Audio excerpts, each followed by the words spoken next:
Дорогие друзья, уважаемые земляки, я от всей души присоединяюсь ко всем поздравлениям в эти предпраздничные дни.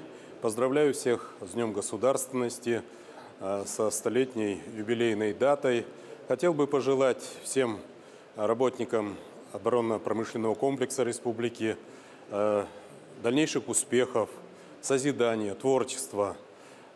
Тот потенциал, который, дорогие друзья, мы с вами наработали, он однозначно является благосостоянием народа нашей республики.